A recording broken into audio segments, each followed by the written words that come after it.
প্রথমবারের মতো মুড়ির কালোজাম মিষ্টি বানিয়ে ফেললাম। আসলে আমরা তো কতই দেখি দোকান থেকে কিনে খাই, তো আজকে ভাবলাম যে দেখি তো, মানে দোকানের মতো পারফেক্ট হয়তো হবে না, কিন্তু একটু চেষ্টা করে দেখি।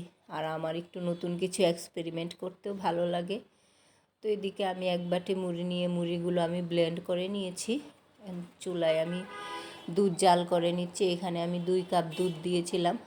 এখন আমি দিয়ে দিলাম মুড়ির ছাতুগুলো, দিয়ে খুব ভালোভাবে মিশিয়ে নিচ্ছি। মিশিয়ে একটা ডো তৈরি করে নিব।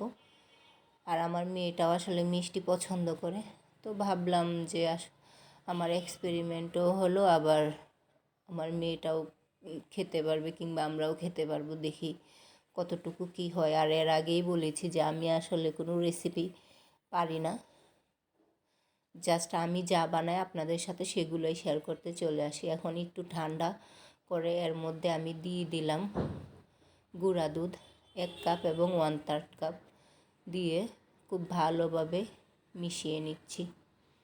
আর নতুন কিছু এক্সপেরিমেন্ট করতে আমার খুব ভালোই লাগে আসলে। তো এখন দিয়ে দিলাম একটা ডিম।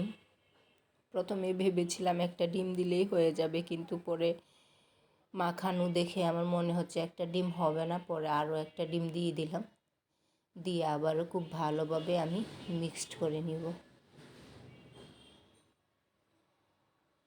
এই পর্যায়ে আমি দিয়ে দিলাম একটু ঘি, দিয়ে আবারও খুব ভালোভাবে মিশিয়ে এরকম একটা মানে নরম একটা ডো তৈরি করে নিতে হবে। এখন 2 হাতে আমি ঘি লাগিয়ে কালোজাম মিষ্টির শেপে তৈরি করে নিব, সবগুলো এক এক করে।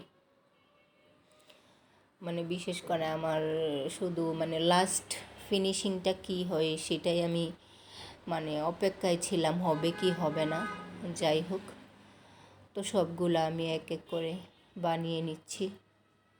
আমার বানানো হয়ে গিয়েছে। এদিকে আমি এখন একটা শিরা তৈরি করে নিব। এখানে আমি নিয়েছি 2 কাপ চিনি এবং 2 কাপ পানি দিয়ে জাল করে নিব। এখন আমি এটা এক সাইডে ঢাকনা দিয়ে ঢেকে রেখে দিব। তারপর এখন মিষ্টিগুলো আমি তেলে ভেজে নিব। তো প্রথমেই কিন্তু চুলার মানে তেলটা কিন্তু খুব গরম করা যাবে না।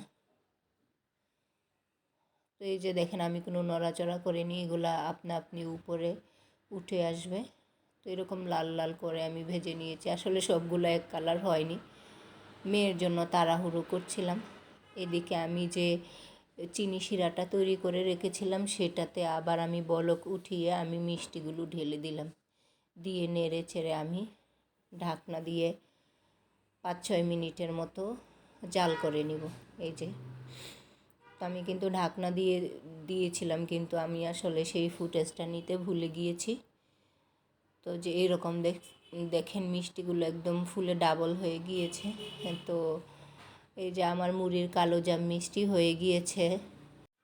সবাই অবশ্যই মানে কমেন্ট করে জানাবেন কেমন হয়েছে। ভালো থাকবেন, সুস্থ থাকবেন। আল্লাহ হাফেজ।